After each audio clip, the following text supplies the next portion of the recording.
City of love, এই গল্পের শহরটা আমাদেরও হতে পারত। ফিনল্যান্ড উত্তর পশ্চিম ইউরোপে বাল্টিক সাগরের উপকূলে অবস্থিত একটি রাষ্ট্র। ফিনল্যান্ড ইউরোপের সবচেয়ে উত্তরে অবস্থিত দেশগুলির একটি। এর 1/3 এলাকা সুমেরু বৃত্তের উত্তরে অবস্থিত। এখানে ঘন সবুজ অরণ্য ও প্রচুর হ্রদ রয়েছে। প্রাচীর ঘেরা প্রাসাদের পাশাপাশি আছে অত্যাধুনিক দালান কোঠা। দেশটির বনভূমি এর সবচেয়ে গুরুত্বপূর্ণ প্রাকৃতিক সম্পদ। এগুলোকে প্রায় ফিনল্যান্ডের সবুজ সোনা নামে ডাকা হয়। হেলেনস্কি ফিনল্যান্ডের রাজধানী ও বৃহত্তম শহর। হেলেনস্কি ঘন কুয়াশার শহর, অন্ধকার, সর্বনিম্ন 5°C। হাওয়ার বেগ 15 থেকে 25 কিলোমিটার প্রতি ঘন্টা। সারা রাত মেট্রোতে নিদ্রাহীন থেকে সকালে মিঠির চোখ লেগে এসেছে। মিঠির শরীর ক্লান্তিতে চোখ লেগে আসলেও অন্য একজনের চোখে ক্লান্তির ছিটে ফোটাও নেই। তার চোখে মিঠিকে দেখতে পাওয়ার অফুরন্ত পিপাসার ইচ্ছা শক্তি জেগে উঠেছে। মেট্রোতে থাকা অবস্থায় চিনিকে নিয়ে কিছুটা চিন্তায় বিভোর ছিল। পিমির সাথে ফোন আলাপের পর কিছুটা চিন্তামুক্ত হয়েছে মিঠি। চিনির সব ইনফরমেশন পিমির থেকে মিঠি নিয়েছে। চিনি কখন খেয়েছে, কখন ঘুমিয়েছে, কখন কি করেছে, সবটাই। দ্য গ্রেস অফ হেভেন থেকে চিনি বের হবে তো দূরের কথা, এইসব ভাবনা চিন্তায় কিংবা দিবা স্বপ্নেও ভাবে না চিনি। এমনটাই পিমি মিঠির কাছে বলেছে। আদৌ কি পিমির বলা কথাটা সত্যি ছিল? সত্যি কি চিনি সেভাবে আছে যেভাবে মিঠি রেখে গিয়েছিল? তিহামের সাথে সারাটা রাত মিঠির গল্প করে কেটেছে। তিহাম খুব বেশি কথা বলে না, কিন্তু যেটুকুই বলে সেটুকুর মধ্যে আকর্ষণীয় একটা ব্যাপার আছে। কথা বলার মাঝে সেই অমায়িক হাসি তো রয়েছেই। তিহাম স্টাডি করার জন্য ফিনল্যান্ডে এসেছে এবং কিছু বছর যাবৎ ফিনল্যান্ডেই বসবাস করছে। বর্তমানে তিহাম ফিনল্যান্ডে একাই বসবাস করে। নিজের বলতে কেউ এখানে নেই, যা আছে সবটাই বাংলাদেশে। সারা রাত গল্প করে তিহাম থেকে এইটুকু জেনেছে মিঠি, ছেলেটা হাস্যোজ্জ্বল হলেও কিছুটা চাপা স্বভাবের। যেইটুকু জিজ্ঞেস করবে শুধু ওইটুকুর উত্তর দিবে। নিজে থেকে আগ বাড়িয়ে কিছুই জানাবে না এবং জানতেও চাইবে না। মিঠির থেকে কিছুই জানতে চায়নি। মিঠি যেইটুকু বলেছে মনোযোগ দিয়ে নীরব শ্রোতার মতো সেইটুকু শুনেছে। মিঠির কাছে তিহামকে বেশ ভালোই লেগেছে, অন্তত তার পার্সোনালিটি দেখে। হঠাৎ করে মিঠির ঘুম ভেঙে যায়। আর ঘুম ভাঙবে না কেন? মিঠির তো মেট্রোতে ঘুমানোর অভ্যাস নেই। মিঠি আঁখি জোড়া মিলতেই আরেক জোড়া আঁখির সাথে মিলিত হলো। মিঠির চোখে চোখ পড়তেই তিহাম মনোমুগ্ধকর হাসি উপহার দিল মিঠিকে। অপ্রস্তুত পরিস্থিতি বুঝে মিঠি কিছুটা লজ্জা পেল। তিহাম ব্যাপারটি বুঝতে পেরে পরিস্থিতি ঠিক করার জন্য বলল, গন্তব্যে তো পৌঁছে গিয়েছেন মিস। একা একা আপনার ফ্রেন্ডের কাছে যেতে পারবেন তো, নাকি আমার হেল্প লাগবে? মিঠি আশেপাশে তাকিয়ে তারপর তিহামের উদ্দেশ্যে বলল, আপনার হেল্প আর লাগবে না মনে হয়। আপনি তো আমায় নির্দেশনা বলেই দিয়েছেন, আমি ঠিক চিনে চলে যেতে পারবো। ঠিক চিনে চলে যেতে পারবেন তা তো বুঝলাম মিস, কিন্তু এদিক ওদিক তাকিয়ে কাকে খুঁজছেন? আপনি আবারও সেই মিস্টেরিয়াস ব্যক্তির ভয় পাচ্ছেন? আপনার ব্রেন শক্তি তো অ্যামেজিং। তখনকার কথা এখনো মনে আছে আপনার? আপনার বলা কথা যদি এক্ষুনি ভুল হয়ে যায় তাহলে আপনাকে কি করে সারা জীবন মনে রাখবো মিস? তিহামের কথা শুনে মিঠি আরেক দফা লজ্জা পেল। তিহাম বলল, আমি কিছুতেই বুঝতে পারছি না, যেখানে হেলসিঙ্কি প্রক্রিয়া 1972 সালে ইউরোপে নিরাপত্তা ও সহযোগিতার জন্য সম্মেলন পরবর্তী ঘটনাগুলি একটি সিরিজ এবং যেটি স্বাক্ষরিত হয়েছিল 1975 সালে হেলসিঙ্কি চুক্তি করে নিরাপত্তার জন্য। সোভিয়েত এবং পশ্চিম ব্লকের মধ্যে উত্তেজনা কমানোর জন্য হেলসিঙ্কি প্রক্রিয়ার মানবাধিকার এবং মৌলিক স্বাধীনতা নিয়ে আলোচনা শুরু করে এবং পূর্ব ও পশ্চিমের মধ্যে অর্থনৈতিক, বৈজ্ঞানিক এবং মানবিক সহযোগিতার সূচনা করে নিরাপত্তা নিয়ে। সেখানে আপনার পিছু কি করে নিচ্ছে মিস্টেরিয়াস ম্যান? নিরাপত্তা নিয়ে তিহামের এমন উক্তি শুনে মিঠি বিস্ময়কর চোখে তাকিয়ে আছে। দ্য গ্রেস অফ হেভেন চিনি আসন্ন ঘুমে বিভোর। আশেপাশে কী হচ্ছে সেই সবের কোনো হদিশ চিনির কাছে নেই। সে নিজের মতো আরামদায়ক পারটেক্সের বিছানায় ঘুমিয়ে আছে। জিয়াং সারা রাত নির্ণয়ের ভয়ে পিমির রুমে ঘুমিয়েছিল। বলা তো যায় না কখন সুযোগ পেলে নির্ণয় তার হিংস্র ড্যাজিকে তার পিছনে লাগিয়ে দেবে। ওইবার না হয় কোনোভাবে বেঁচে গিয়েছে, কিন্তু এইবার যদি জিয়াংকে পায় তাহলে জিয়াং নিজেও জানে না তার সঙ্গে কী হতে চলেছে। জিয়াং উপর থেকে নিচে নামতেই ভূত দেখার মতো চমকে গেছে। তোরা এইখানে কবে, কখন, কিভাবে এসেছিস? How impossible! কথাগুলো একদমই বলে থামলো জিয়াং, কিন্তু সামনে থাকা ব্যক্তিরা জিয়াংকে এবং জিয়াংয়ের বলা কথাকে পাত্তা দিচ্ছে না।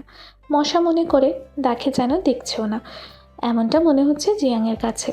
জিয়াং আরেকটু সামনে এগিয়ে এসে প্রশ্ন করলো, তোরা এইখানে কেন এসেছিস? তোদের তো বাংলাদেশে থাকার কথা, তাহলে এখানে কি করে আসলি?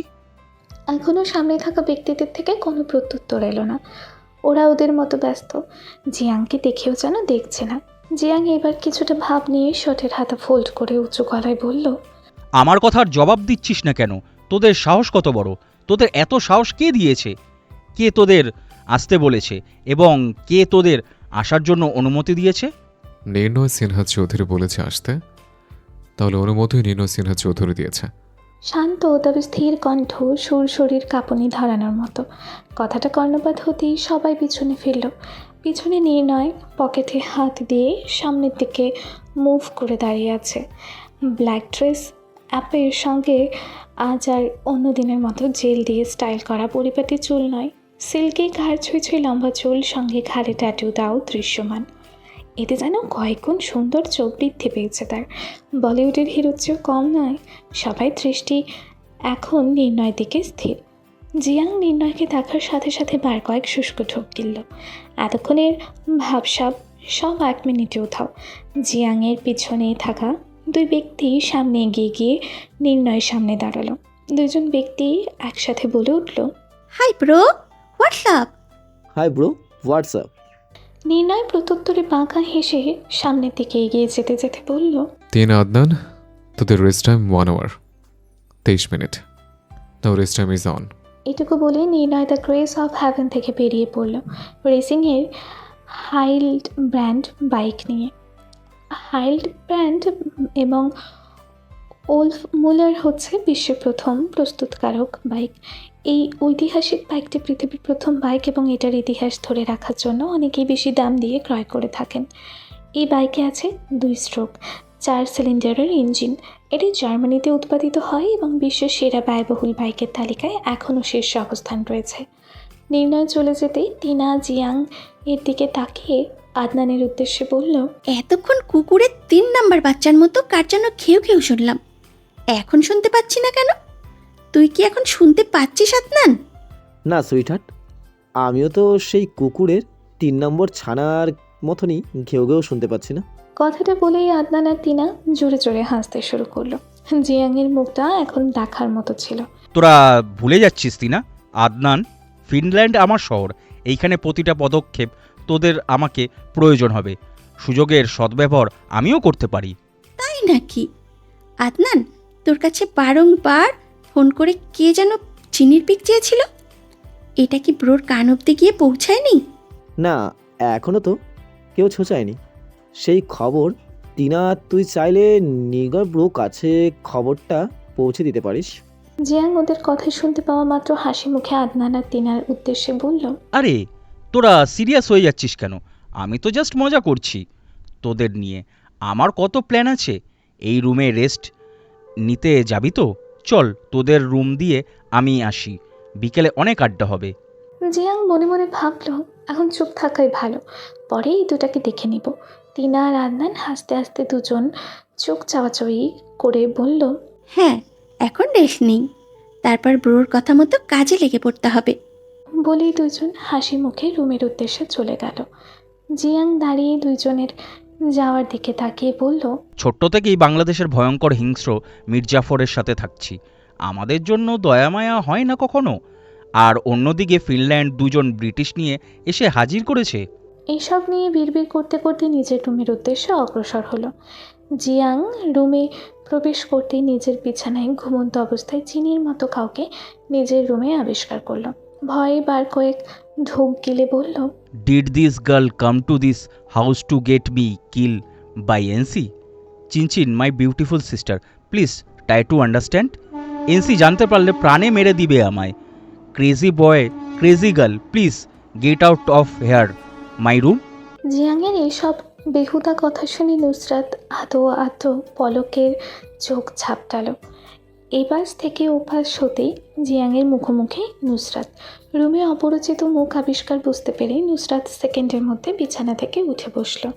মিনিট খানিক সময় দুজনেই নিশ্চুপ। জিয়াং কিছুটা খেয়াল করতেই দেখল চিনির মতো কিছুটা দেখতে অফ হোয়াইট কালারের গাউন পরিহিত এক রূপসীর আগমন। চুলগুলো চিনির মতো লম্বা, গায়ের রং বেশ চোখ ধাঁধানো, মাথা নিচু করে বসে আছে। জিয়াং কিছুটা গলা কাশার শব্দ করে নুসরাতের দৃষ্টি আকর্ষণ করতে চাইল। এতে যেন জিয়াং বৃথা গেল। নুসরাত এখনও মাথা নিচু করেই বসে আছে, তাই জিয়াং সরাসরি জিজ্ঞেস করলো, who are you? What are you doing in my room? আমি নুসরাত, চিনির ফ্রেন্ড, আদনান ভাইয়ের বোন হই। বলেই রুম থেকে বের হয়ে গেল। জিয়াং ভাবলেশীন হয়ে বলল, ওই বাংলাদেশে ব্রিটিশের এমন কিউট একটা বোন আছে? কেউ আমাকে কখনো বলেইনি, এমনকি এনসিও তো আমায় কখনো বলেনি। সবগুলো হলো মীর জাফরের 30 ডিগ্রি নাম্বার বংশধর। ফিনল্যান্ডে চিনির জন্য সকালের সূচনা হয়েছে ধরণীতে, তবে আজকের সূচনাটা বেশ অন্যরকম। আদর করে ঘুম ভাঙানোর মতো প্রিয় বোনটি কাছে নেই। বাংলাদেশে থাকাকালীন যখন মিঠি কাছে না থাকতো, তখন পাখির কিচিরমিচির, ভোরের নরম রোদ, কাঁচের জানালার ফাঁক গলিয়ে সূর্য, ম্যাজিক্যাল পরশের মাম্মামের হাত থাকতো, কিংবা মিঠির গলা ছেড়ে বাজখাই চিৎকার, মিষ্টি করে শিউলি ফুল ডাকা, সব কিছুই অনুপস্থিত আজ। চিনি চোখ মেলে শটান হয়ে শুয়ে শুভ্রপাদ্যে শিউলি ও বেলি ফুলের পানে চেয়ে আছে। বাংলাদেশি ফুল কিভাবে, কি করে, কে এনে রেখেছে আজ আর জানার ইচ্ছে নেই চিনির। চিনি ভাবছে মাম্মাম কি করছে। কয়েকদিন হয়ে গেছে মাম্মাম একবারও তার সাথে কথা বলল না। এখন কি এটাও বিশ্বাস করতে হবে মাম্মাম চিনির সাথে ইচ্ছে করে যোগাযোগ করছে না? মাম্মাম কি জেনে শুনে চিনিকে এখানে পাঠিয়েছে? চিনি ভাবলো, না, তা হতে পারে না, কিছুতেই না। আমার মাম্মাম কখনোই এমনটা করতে পারে না। এখনই মাম্মামকে কল দিব, যে করেই হোক ফোন খুঁজতে হবে। পৃথিবী উল্টো দিকে আছে, সেই হিসেবে বাংলাদেশ এখন সন্ধ্যা রাত। তার উপর রাতের ওই ঘটনা, কথা নেই বার্তা নিয়ে একেবারে সিংহের গুহায় এসে হাজির হয়েছি। কি সাংঘাতিক! রাতের কথা ভাবলে এখনো পিলে চমকে ওঠে আমার। চিনি 1 ঘন্টা যাবত দ্য গ্রেস অফ হেভেনে ফোন খুঁজছে, কিন্তু কোথাও কোনো ফোন পায়নি। তাছাড়া খুঁজছেই বা কোথায়? চিনি তো দ্য গ্রেস অফ হেভেনের কিছুই চেনে না, তাহলে 1 ঘন্টা যাবত করছেটা কি? চিনি রুম থেকে বের হয়ে সবার প্রথমে পিবিকে খুঁজছে। পিবি দ্য গ্রেস অফ হেভেনের কোথাও নেই। মানুষ কতটা বোকা হলে নিজের রুমের মধ্যে অফুরন্ত সময় ব্যয় করে, তন্ন তন্ন করে ফোন খুঁজে। চিনির কার্যকর্ম দেখে মনে হচ্ছে শিয়ালের কাছে মুরগি ভাগি। নির্ণয় সিনহা চৌধুরী কি চিনির রুমে ফোন রেখে যাবে? এটা আদৌ সম্ভব? এরপর কিচেন রুম, বসার রুমে খুঁজে বাকি সময়টা ব্যয় করেছে। শুধু শুধু ঘন্টাখানেক সময় নষ্ট করেছি। তবে দ্য গ্রেস অফ হেভেনে রুমের অভাব নেই। চিনি যেটুকু চেনে সেইটুকুর মধ্যে অলরেডি খোঁজা হয়ে গেছে। অন্য সব রুমে প্রবেশ করার সাহস পাচ্ছে না। আদৌ কি অন্য রুমে ফোন খুঁজে পাবে চিনি? সে নিষ্ঠুর মানুষ এত সহজে কি চিনিকে মুক্তি দেবে? এত সময় পরও হঠাৎ করে চিনির মস্তিষ্কে একটা ভাবনা বিচরণ করলো। চিনি এ বিষয়ে কনফার্ম, ডান পাশের রুমগুলোতে নির্ণয় সিনহা চৌধুরী আয়ত্তে। ফোন পাওয়া গেলে সেখানেই পাওয়া যাবে, অন্যথা কোথাও পাওয়া যাবে না। তাই চিনি সাহস করে একটা পদক্ষেপ নিয়েই নিল। চিনি ধীরে ধীরে ডান পাশে সিঁড়ি দিয়ে সামনে এগিয়ে চলেছে। 2 কদম এগিয়ে যাওয়ার পর অদ্ভুত শিহরণ বয়ে গেল চিনির শরীরে। সামনের দিকে যতই এগিয়ে যাচ্ছে ততই অন্ধকার চিনিকে ঘিরে ধরছে। অন্ধকারের মধ্যে কোথায় পা ফেলছে দিক নিশানাও বুঝতে পারছে না চিনি। হঠাৎ করে এক অন্ধকার রুমের মধ্যে পা ফেলে প্রবেশ করলো চিনি। সেই অন্ধকার কক্ষে নীল রঙা জল করে 2টি চোখ চিনিকে দেখছে। চিনি সেদিকে দৃষ্টি পড়তেই শরীর সহ অন্তরাত্মা কেঁপে উঠল। চিনির কাছে মনে হলো এটা কোনো সাধারণ মানুষের চোখ হতেই পারে না। ভয়ে যখনই চিৎকার দিতে যাবে তখনই কারো শক্ত হাতের হ্যাঁচকা টানে বলিষ্ঠ দেহের বুকে এসে পড়ল। সঙ্গে সঙ্গে রুমের লাইট জ্বলে উঠল। চিনি কারো বুকের ওপর নিজেকে উপলব্ধি করতেই কারো সজোরে ধাক্কায় ছিটকে খানিকটা দূরে পড়ে গেল। ফ্লোরে পড়তেই কোমর সমান লম্বা চুলগুলো মুহূর্তে এলোমেলো হয়ে ফ্লোরে গড়াগড়ি খাচ্ছে। চিনি নিজেকে সামলে নিয়ে সামনের দিকে তাকাতেই ভয়ে শিউরে উঠল সামনে দাঁড়িয়ে থাকা ব্যক্তিকে দেখে। লম্বাই চিনির চেয়ে দ্বিগুণ এবং বলিষ্ঠ শরীরে ধাক্কা এবং নির্ণয়ের মুখভঙ্গিমা দেখে ভয়ে চিনির ক্রমশ হৃদস্পন্দন বেড়ে চলেছে। এই মুহূর্তে চিনি সেভাবে তাকিয়ে আছে নির্ণয়ের মুখের দিকে। অন্ধকারে ঘেরা অনুভূতিহীন রক্তিম ফর্সা মুখ, ধপধপে ফর্সা মুখশ্রী জুড়ে খড়খড়ে ক্ষুদ্র ক্ষুদ্র দাড়িগুলো তীর্যক দেখা যাচ্ছে। রক্তিম নাকের ডগাটা ফুলিয়ে দাঁতে দাঁত চেপে আছে বলে তীর্যক মুখটা অনুভূতিহীন অস্ত্রের ধারালোর মতো মনে হচ্ছে। তবে বুঝতে বেগ পোহাতে হবে এই রক্তিম চোখে কী আছে। ঘাড় অবধি কাট করা চুলগুলো এলোমেলো হয়ে অবপ্রকাশে, কপাল ছুঁয়ে আছে, আর পিছন দিক থেকে ঘাড়ের ট্যাটুটা স্পষ্ট দৃশ্যমান। সেই সাথে হেঁটে আছে চিনির দিকে, লক্ষ্য করে দুটো কালো কুচকুচে মণিযুক্ত রক্তিম চোখ। নির্ণয় চিনির সামনে দাঁড়িয়ে আছে। মিনিট খানিক সময় নির্ণয়ের চোখ একইভাবে সামনের দিকেই স্থির। নিস্তব্ধ পরিবেশে গমগমে রাশভারী আওয়াজ। চিনি কেঁপে উঠল। I'm surprised by your courage. So interesting.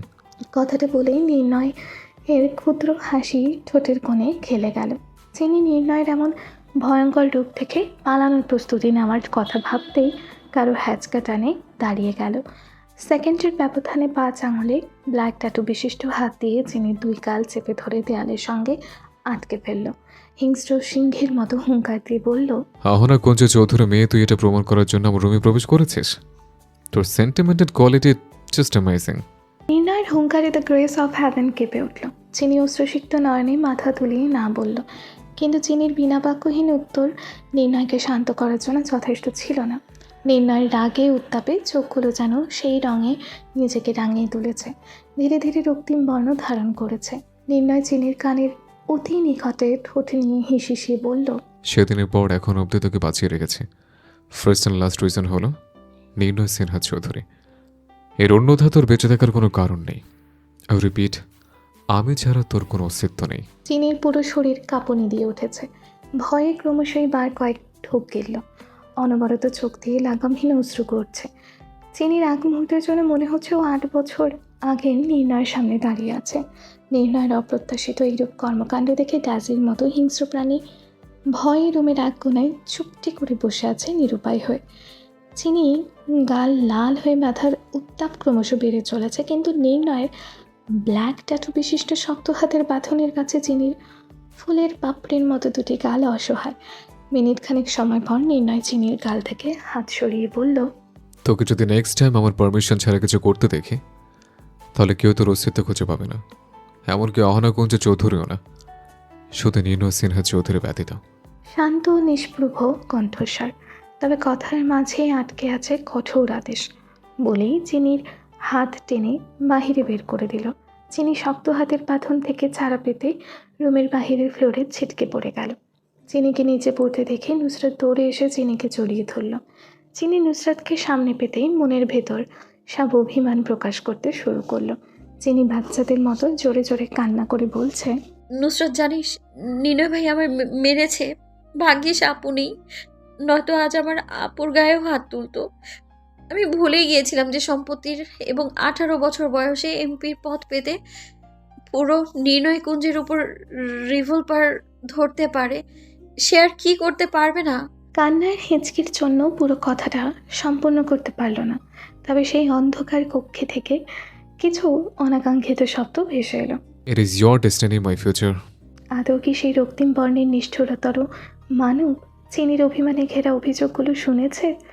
শুধু নির্ণয় নয়, এই অভিমানের সাক্ষী আরও 3 জন এত সময় যাবৎ নিচে দাঁড়িয়ে থেকে সেই নিষ্ঠুরতম ব্যক্তির জঘন্য কাজের অভিজ্ঞতা প্রকাশ করছে।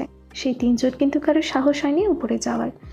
জিয়াং, তিনা এবং আদনানের উদ্দেশ্যে বলল, হোয়াট ইজ দ্য প্রবলেম? ইনসি কেন করছে চিনচিনের সাথে এমন? আদনান, তিনা নিশ্চুপ, কারো মুখে কোনো শব্দ নেই, হয়তো বলার মতো বাক্য নেই। চিনির জন্য তো খারাপ আদনান এবং তিনারও লাগছে, কিন্তু করার মতো কিছু নেই। নুসরাত চিনিকে ফ্লোর থেকে উঠিয়ে দাঁড় করিয়ে ভাবলো, আগে চিনিকে সামলাতে হবে, নয়তো যে কোনো সময় চিনি সেন্সলেস হয়ে যেতে পারে। নুসরাত করুণ কণ্ঠে চিনির উদ্দেশ্যে বলল, আগে রুমে চল, তারপর সব শুনবো। বয়সের তুলনায় নুসরাতের মাঝে ম্যাচুরিটি ভাবটা অনেক বেশি। দায়িত্বজ্ঞানের দিক দিয়ে সবসময় সচেতন থাকা মেয়েটা। নিচে 3 ব্যক্তির মধ্যে পিনপতন নীরবতা, অন্তিম মুহূর্ত চলছে। সিঁড়ি বেয়ে নিচে নেমে আসে ধূপধাপ শব্দে 3 জনের ধ্যান ভাঙল। সকলের সম্মুখে এসে দিভানে বসে নির্ণয় পায়ের জুতোর ফিতা বাঁধছে। জিয়াং হঠাৎ করে প্রশ্ন ছুড়ল, কোথায় যাবি এনসি? কার রাইটিংয়ে যাব? টিনা ফিসফিসে আদনান এবং জিয়ানের উদ্দেশ্যে বলল, ব্রোর কি জীবনের মায়া নেই? সকাল বিকেলে এমনকি মাঝরাতেও বাইক রাইডিং, কার রাইডিং মতো ডেঞ্জারাস কম্পিটিশন এনজয় করে। তারপরে শীতলা আবহাওয়া, বরফে ঢেকে যাওয়ার উঁচু নিচু পাহাড়ি রাস্তায়।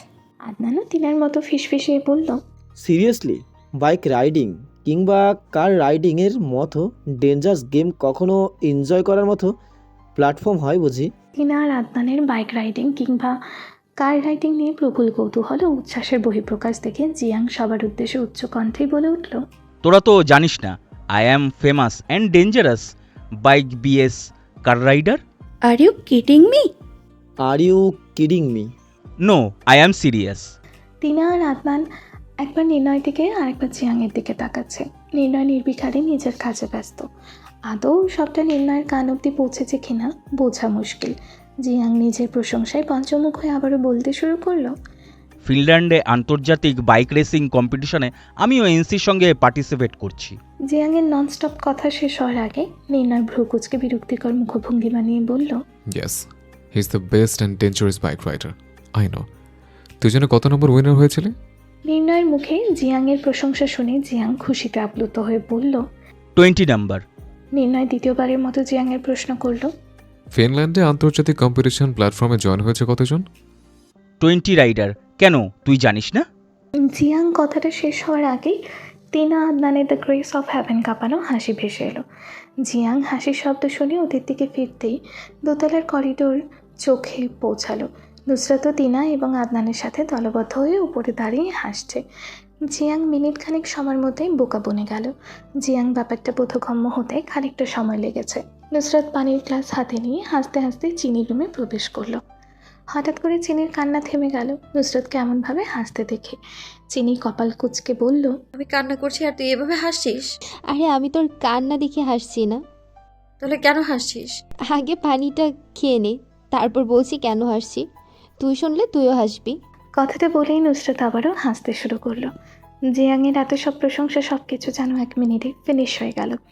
জিয়াং মনে মনেই মেজাজ খারাপের বহিঃপ্রকাশ ঘটায়।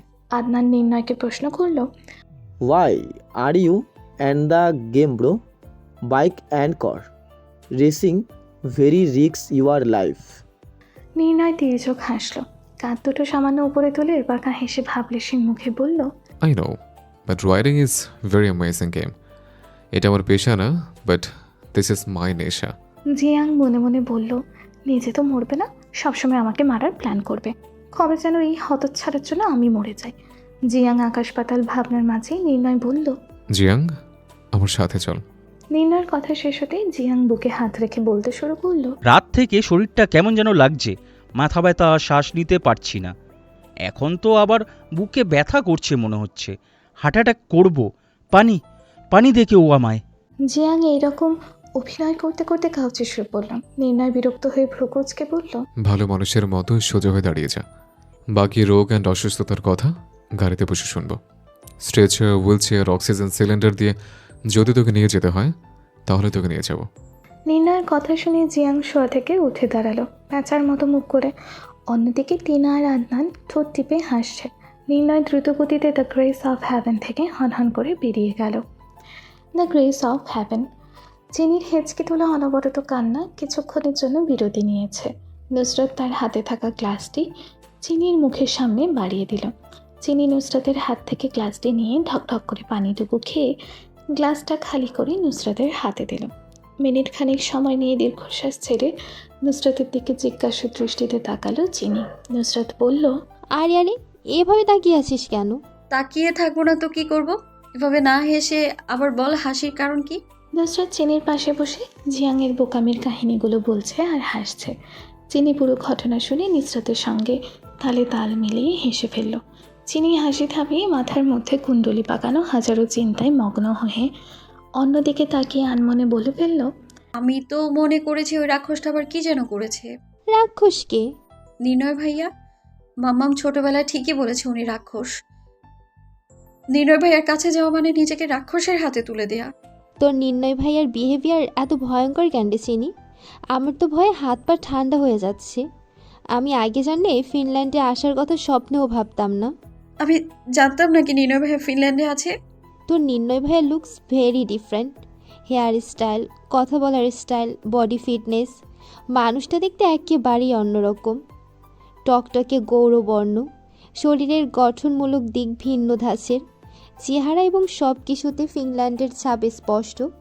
অথচ গোল ভাসমান কালো মণিযুক্ত চোখ দুটো দেখলে যে কেউ বলবে বাংলাদেশি, কিন্তু অ্যাটিটিউড, অ্যাক্টিভিটি দেখে মনে হয় কোনো এক ফিনল্যান্ডের সম্ভ্রান্ত বংশের উত্তরাধী। নির্ণয় ভাইয়ের বাবা ফিনল্যান্ডের নাগরিক, এর চেয়ে বেশি কিছু আমি জানি না। মিঠি আপু কোথায়?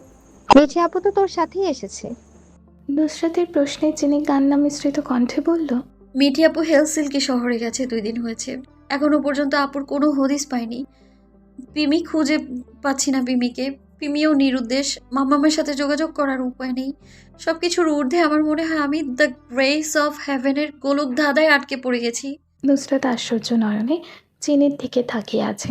মুখ থেকে টু শব্দটাও বের হচ্ছে না। মুহূর্তের মধ্যে চিনি আচমকা চেঁচিয়ে বলল, নুসরাত, তোর ফোন কোথায়? এক্ষুনি মামামকে কল দিব। আমি থাকবো না এই নিষিদ্ধকর সিংহের গুহায়। মামাম জেনে শুনে কি করে পারলো আমায় এখানে পাঠাতে? দ্য গ্রেস অফ হ্যাভেনে প্রবেশ করার সঙ্গে সঙ্গে আদনান ভাইয়া আমার থেকে ফোন নিয়ে চলে গেছে। মামাম প্রমিস করেছে তোদের ফিনল্যান্ডে পাঠাবে। তোদের পাঠালো ঠিক, কিন্তু আমার সাথে যোগাযোগ কেন করছে না? তোদের আসার সময় মাম্মাম তোদের সাথে দেখা করেনি কিংবা তোদের কাছে কিছুই বলেনি? আমাদের সাথে আন্টির দেখা হয়নি। ইনফ্যাক্ট আমি এটাই জানতাম না আজ আমরা ফিনল্যান্ড আসব। এয়ারপোর্টে আসার 30 মিনিট আগে জেনেছি। খানিকক্ষণ নীরবতার পর চিনি জিজ্ঞেস করল নুসরাতকে, তিনা আদনান এসেছে, কিন্তু এখনো পর্যন্ত কেউ আমার সাথে দেখা কেন করলো না? ওদের কাছে তো ফোন থাকবে। ভাই আর টিনা তো বাসায় নেই। এমনও তো হতে পারে তোর নির্ণয় ভাইয়া সবার কাছ থেকে ফোন নিয়ে নিয়েছে, নয়তো ভাই কেন আমার কাছ থেকে ফোন নিয়ে যাবে? চিনির সব কিছু যেন মাথার উপর দিয়ে যাচ্ছে। নিজেকে বড্ড বেশি অসহায় মনে হচ্ছে, যেমনটা 8 বছর আগে হয়েছিল। কিন্তু তখন তো সে ছোট ছিল, এখন তো সে ছোট নেই। কী করে মেনে নেবে এত সব? মাথার যন্ত্রণায় সব কিছু অসহ্য লাগছে, শ্বাস নিতে কষ্ট হচ্ছে। স্ক্যান্ডিনেভিয়ার সব থেকে শীতলতম দেশ হলো ফিনল্যান্ড। শীতকালে এই দেশের তাপমাত্রা থাকে 0 ডিগ্রি থেকে -45 ডিগ্রি সেলসিয়াস। ইউরোপের উত্তর প্রান্তে ফিনল্যান্ডের মানুষ নিজেদের জীবনযাত্রা নিয়ে অত্যন্ত সন্তুষ্ট। তারাই নাকি বিশ্বের সবচেয়ে সুখী মানুষ। কন্টেন্ট ম্যানেজার সালাহ হুনকাভুয়ারি মনে করেন, ইচ্ছাশক্তি প্রতিরোধের ক্ষমতা ও প্রকৃতির প্রতি অগাধ শ্রদ্ধার কারণে ফিনল্যান্ডের মানুষ নিজেদের সুখী বলে মনে করেন। শীতের উত্তাপ বরাবরই বেশি, যেমনটা আজ 40 ডিগ্রি তাপমাত্রা ক্রমশ পেরিয়েই চলেছে। এই শীতল আবহাওয়া 40 ডিগ্রি তাপমাত্রা বরফে ঢেকে আসা রাস্তায় এক যুবক হুট করে রাস্তা ক্রস করে চলে গেছে। মিনিট খানিক সময় পর আবারও বেশ কয়েকটা বাইক ভোঁ ভোঁ আওয়াজ করে তড়িৎ গতিতে রাস্তায় সেকেন্ড খানিক সময় ব্যয় করে রাস্তা অতিক্রম করে চলে গেছে। বাইকগুলো এতটা তাড়াতাড়ি চলে গিয়েছে যে চোখের পলক ফেলার সময়টুকু উঠতে পেল না। অত্যাধিক মানুষের হইহুল্লায় রাস্তার 2 সাইডে দাঁড়িয়ে থাকা লোক সমাগমে বরপেটিকার রাস্তাটি ঝাঁকঝমক করে তুলছে। বাইকগুলো ক্রমশই রাস্তা ক্রস করতেই সবাই এনসি বলে জয় জয়কার করে উঠছে। সবার চেহারা পর উচ্ছ্বাস দেখে যে কেউ বাইক রেসিংয়ের প্রতি দুর্বলতাবোধ প্রকাশ করবে। মাঝরাতে বাইক রাইডিং কম্পিটিশন হচ্ছে। কৌতূহল নিয়ে সেখানে টিনা ও আদনান উপস্থিত। টিনা বলল, এরকম ঠান্ডা আবহাওয়ায় কী করে দ্রুতগতিতে রাইড করছে এরা? আদনান কৌতূহলী মস্তিষ্কে প্রশ্নটা শুনতেই হাঁটার গতি থামিয়ে দিল। আদনান দাঁড়িয়ে থেকে প্রহর গুনছে ভয়ানক বাইক রেসিং শেষ হবার অপেক্ষায়, কারণ নির্ণয় সিনহা চৌধুরী এখানে উপস্থিত। কম্পিটিশনের রানিং পয়েন্ট শেষ হওয়ার সঙ্গে সঙ্গে এনসির জয়ধ্বনির সাথে কিছু শোরগোলের শব্দ ভেসে আসছে। টিনা আর আদনান প্রথমে ব্যাপারটা পাত্তা না দিলেও হঠাৎ করে কানে ভেসে আসলো নির্ণয়ের ভয়ঙ্কর শব্দ, ইউ ব্লাডি বাস্টার্ড। বলেই হাতের হেলমেট কারো মাথায় সজোরে আঘাত করে ভেঙে চূর্ণ বিচূর্ণ করে ফেলেছে। তবু থামার বিরতি না টেনে উড়াধুরা শক্ত হাতের মুখ বরাবর ঘুষি মেরেই যাচ্ছে। হাতের শিরা উপশিরাগুলো ক্রমশই দৃশ্যমান হয়ে উঠেছে। অজস্র রক্তপাতে চারপাশে রক্ত বন্যা বয়ে উঠেছে। আদৌ কি নির্ণয়ে সেই হুঁশ আছে বিপরীতে মানুষটি বেঁচে আছে কিনা? আদনান টিনা দৌড়ে এসে পরিস্থিতির এমন হাল দেখে দুজনের হুঁশ উড়ে গেছে। 2 জন স্ট্যাচুতে পরিণত হয়েছে। নির্ণয়ের সঙ্গে জিয়াংও রেসিংয়ে পার্টিসিপেট করেছিল। যখনই নির্ণয়ের কার্যকলাপের বেগতিক দেখেছে তখন থেকে নির্ণয়কে থামানোর প্রচেষ্টা করে যাচ্ছে। নির্ণয়ের বলা বাহুল্য শক্তির কাছে বারংবার জিয়াং ব্যর্থ হচ্ছে। জিয়াং পেছনে তাকাতেই টিনা আর আদনানকে স্ট্যাচুর মতো দাঁড়িয়ে থাকতে দেখে বলল, শালা, ড্রামা দেখা শেষ হলে এনসিকে ধর প্লিজ, নয়তো পাবলিক প্লেসে মার্ডার করে বসবে। নির্ণয়ের এমন কার্যকলাপে চারপাশের মানুষ বিস্ময়কর নজরে সবটাই দেখছে। যখনই গেমের মধ্যে হঠাৎ কেউ রুল ব্রেক করে তখনই নির্ণয়ের মস্তিষ্ক বিগড়ে যায় কিংবা অন্য দুনিয়ার অধীনে চলে যায়। সবাই ভাবে এইসব নির্ণয়ের উত্তেজনার কারণে হয়, নিজের রাগকে সংযত করতে না পারার কারণ। কিন্তু নির্ণয়ের মাঝে রুলস ভেরি ইম্পর্ট্যান্ট। আর যখনই কেউ গেমের মধ্যে রুল ব্রেক করে তখনই নির্ণয় নিজেকে কন্ট্রোল করতে পারে না। জিয়াংয়ের কথাই হুঁশ ফিরল টিনা আর আদনানের। জিয়াংয়ের সাথে টিনা আর আদনান নির্ণয়কে সামলানোর প্রচেষ্টায় লেগে পড়ল। নির্ণয়ের বলবাহুল্য শরীরে সরাতেই মিনিট খানেক সময় ব্যয় হয়েছে। যার উপর এত সময় ধ্বংসলীলা চলেছে সেই ব্যক্তির রেসিং পরিহিত পোশাকে আধমরা শরীরটা দৃশ্যমান হলো। The grace of heaven. নিশ্চিতই ঘুমের অতলে ডুবে আছে এক 17 পেরিয়ে কিছুদিন পর 18তে পা দেবার অষ্টাদশীর দোরগোড়ায়। নিপুণ নিষ্পাপ চেহারা, ঘুমের অতলে বিভোর, অজস্র কান্নার বহিঃপ্রকাশে কখন ঘুমিয়েছে তার ঠিক নেই। পরনে পাতলা জর্জেট এবং আড়ি কাজের চুড়িদার। চিনি ঘুমের মধ্যে কিঞ্চিত পরিমাণ নড়ে ওঠে। ঘুমো ঘুমো চোখে শরীরে কিছুটা কাঁপুনি অনুভব করে এবং সেই সাথে পেটে খিদে অনুভব হয়। মুহূর্তের মধ্যে আচমকা চিনির ঘুম ভেঙে যায়। ঘুম ভাঙার সাথে সাথে শোয়া থেকে উঠে বসল চিনি। ঘুম ঘুম চোখে এলোমেলো তাকিয়ে নিজের স্থান বিবেচনা করে ডান হাতটা পেটে রেখেছে। আর সহ্য হচ্ছে না এই নির্লজ্জ খিদেকে।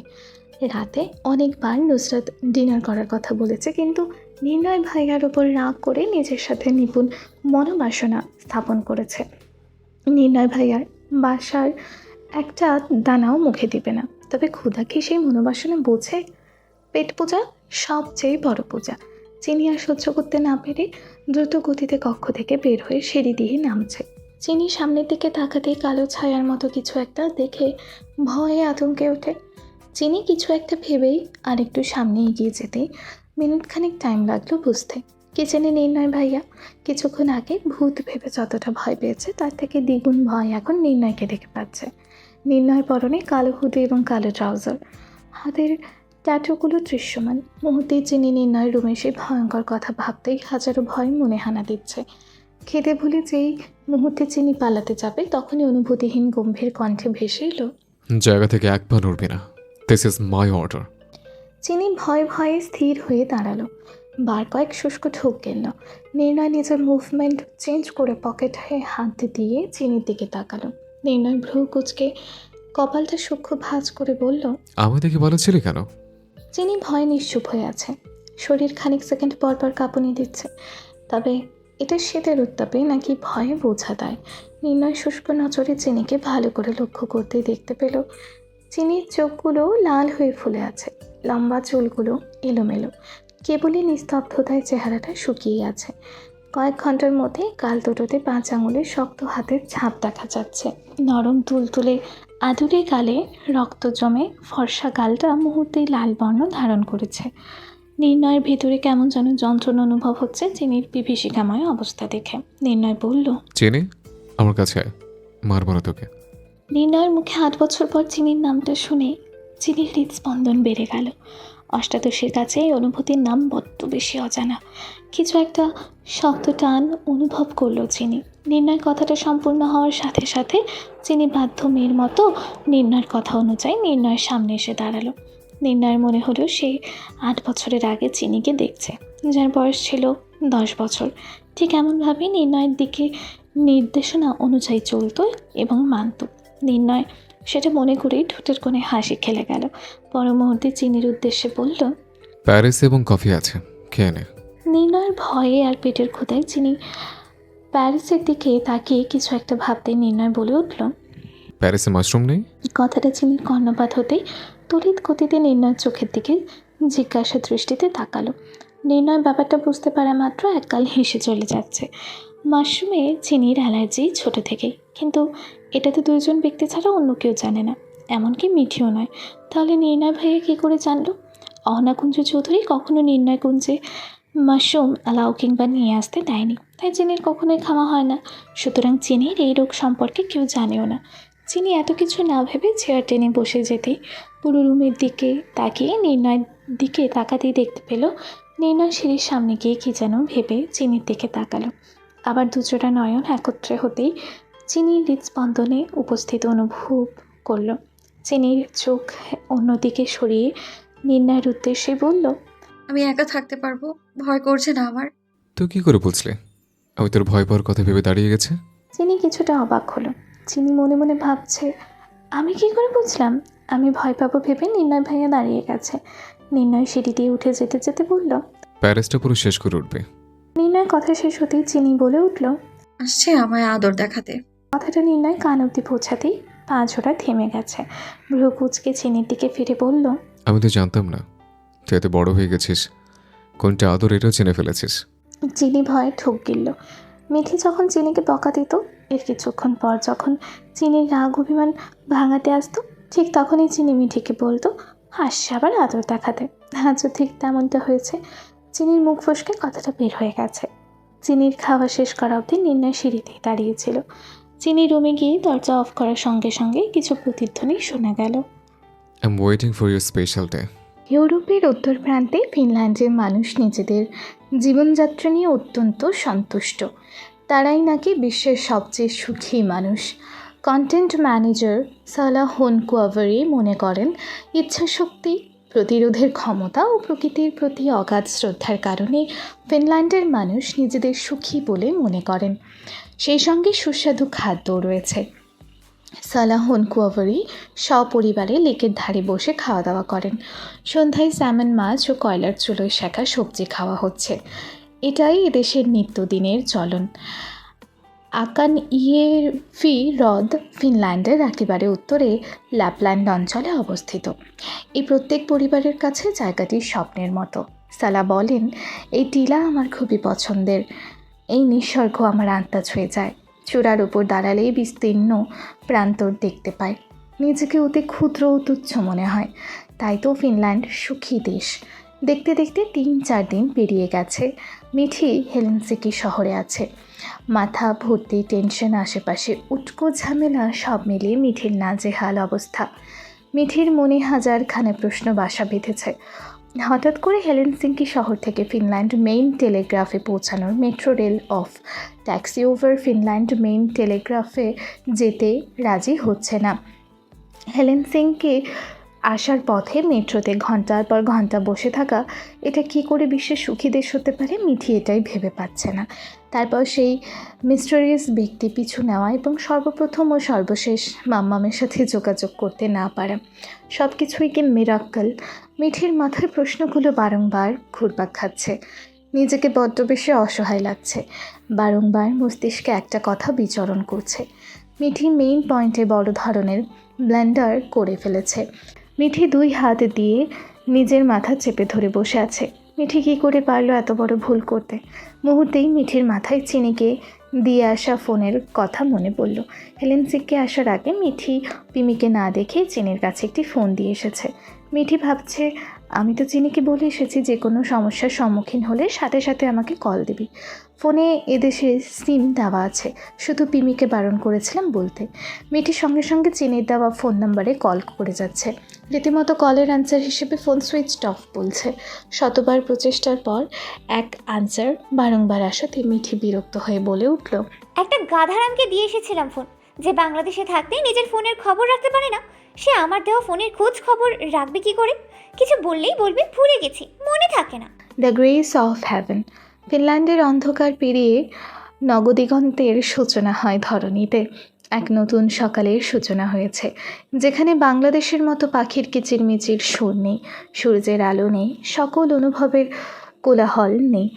তিনা নাইট ড্রেস পরে সিঁড়ি দিয়ে নামছে, হাই তুলছে। সামনে তাকাতেই আদনানকে ডিভানে বসে প্রেম আলাপে ব্যস্ত দেখল। আদনান কিশোর একটা শব্দ শুনতেই পিছনে ফিরল। পিছনে ফিরে তিনাকে নাইট ড্রেস পরা দেখে নাক সিটকালো। আদনানের নাক সিটকানো দেখে তিনা কপাল কুঁচকে বলল, তো তাও পড়ার মতো যথেষ্ট কিছু পড়ে আছি, কিন্তু তোর গার্লফ্রেন্ড পাবলিক প্লেসে পড়ার মতো হাজার কিছু থাকতেও না পড়ার মতো কিছু পড়ে থাকে। কথাটা বলেই কিচেনের দিকে এগিয়ে যাচ্ছে। টিনার বাচ্চা, তোকে আমি এখন কিছু বলেছিলাম নাকি? তুই আমার গার্লফ্রেন্ডের পেছনে লাগলি কেন? তোর গার্লফ্রেন্ডের পিছনে আমি লাগিনি, হাজার হাজার হ্যান্ডসাম ছেলেরা লেগে আছে। সেই দিকে নজর রাখ, আমার দিকে নজর না রাখে, বুঝেছিস? আমার দিকে নজর রাখার মানুষ খুঁজতেই তো ফিনল্যান্ডে এসেছি বেবি। আদনান এবার কান থেকে ফোন রেখে টিনার দিকে এগিয়ে গেল। কার জন্য ফিনল্যান্ড এসেছিস তুই? আমি তো জানতাম আমার ব্রোর জন্য এসেছিস। সেটা তোর না জানলেও হবে। বলেই ওপরের দিকে চলে গেল। আদনান আগের জায়গায় স্থির দাঁড়িয়ে আছে। দেখে মনে হচ্ছে বড় সড়ো বোম ব্লাস্ট হয়েছে। নুসরতের সারা রাত ঘুম হয়নি।